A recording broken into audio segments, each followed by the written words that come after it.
Hey guys, welcome back to Spectra Creative. I'm Scott Toy Guru Neitlich, and the reason that I'm Toy Guru is because I'm not just a collector, but I've also worked in the toy industry on some amazing lines and lines that I personally collected myself, like Masters of the Universe Classics.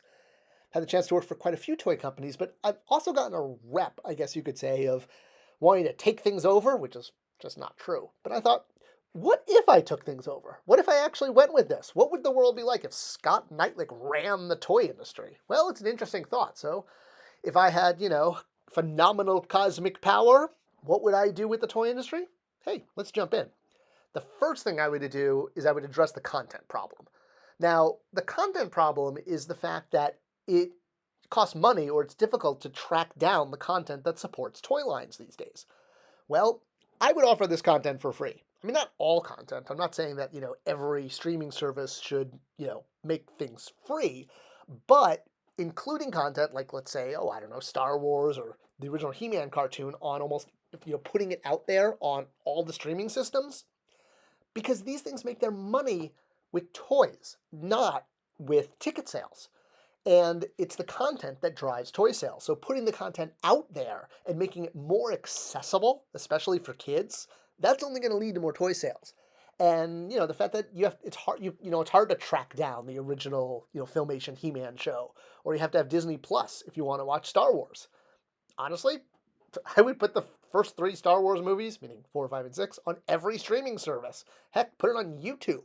The more people that are watching this 40-year-old movie, well, they're done making money from the box office, so make money from toys and put the content out there in a more accessible way on more platforms. It's only going to inspire more kids to get into the property. When you have to track down the content or you can't even find it, why would you pick up toys? It's so interrelated. All right, so that's my first move. And again, I don't know if studios would be okay with that or the streaming services, but that's what I would do if I had phenomenal cosmic power and, could actually take over the toy industry and, command them.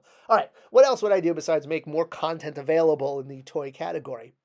Well, I would definitely look at standardizing joints, even maybe across companies, for both customization and kid play.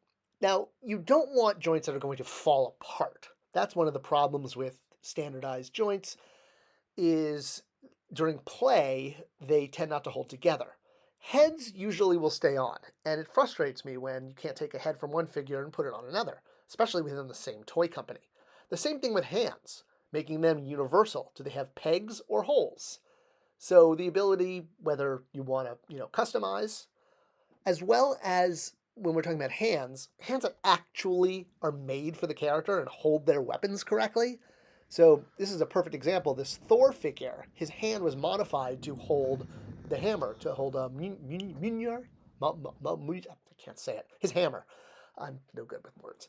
So yeah, they adjusted it and they see that little extra little L lip that got sculpted in the hand for the most recent Thor releases. That's done so he could grip the handle, or rather the loop of the hammer thing, if you will. See how it doesn't stay in if this guy falls over, but when you take it, you put it in the new hand, it holds because it's got that little extra L clip. It holds really tightly. So yeah, releasing a figure with a hand that doesn't hold the accessory, right out. And again, I would standardize them so that you can stop putting pistol shooting hands with Jedi and things like that. Let's standardize the hands, create the hands that are needed, and then just use them universally.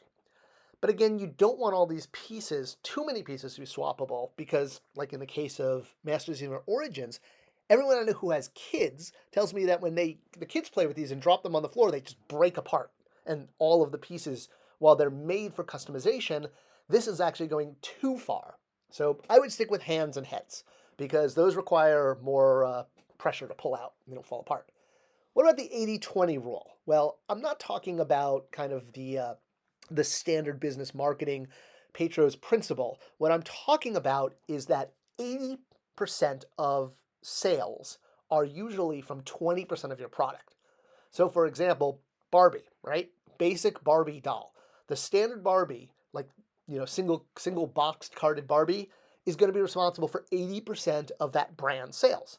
And I would focus more energy and effort onto these SKUs, the SKUs that are sort of the heavy lifters, the ones that actually make the sales, basic Hot Wheels. There's always going to be experimentation, and toy companies are always looking for new ways to reinvent a brand, but most of the time these are for PR moves because they don't sell. If they did, you would see them, the Barbie in the different body shapes. You would see that at stores if there was a market for it.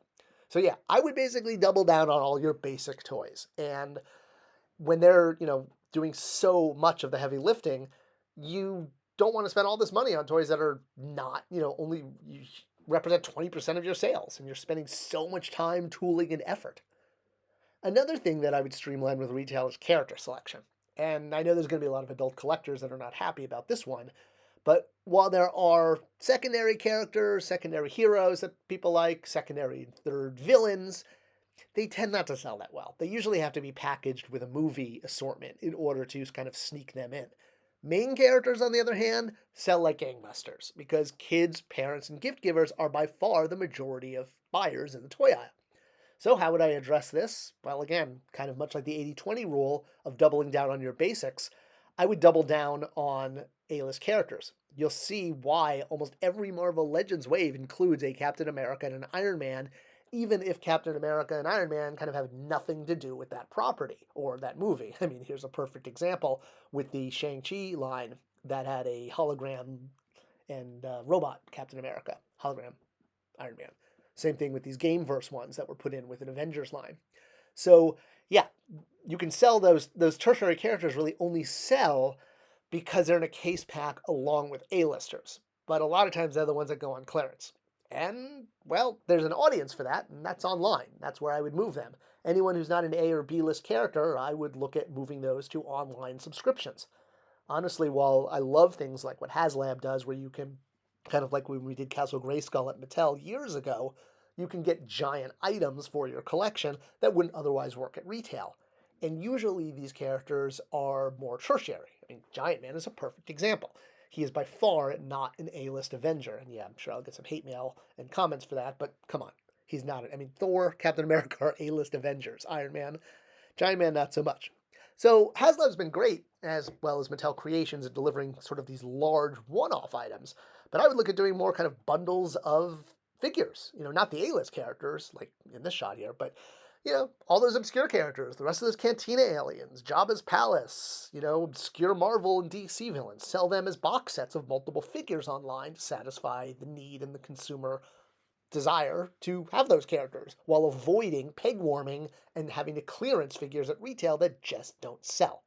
So, a subscription program, kind of like what we did for, again, MattyCollector.com, where collectors and customers pre-buy into an annual sub to ensure that the numbers will be met. And hey, that would be a great way to get more character selection out there without having to trip up retail. All right, so that is those are kind of some of my top ideas. If I controlled the toy industry, which some sites think I do or want to, it's not true. That is what I would do. But I don't control the toy industry. But I do control this YouTube channel. So thanks for watching it. I appreciate it. Thanks for watching. Thanks for sharing. And let me know your thoughts. What would you do if you ran the toy industry? What kind of changes would you make? Love to know in the comments below. Let me know, and I'll see you in the next video.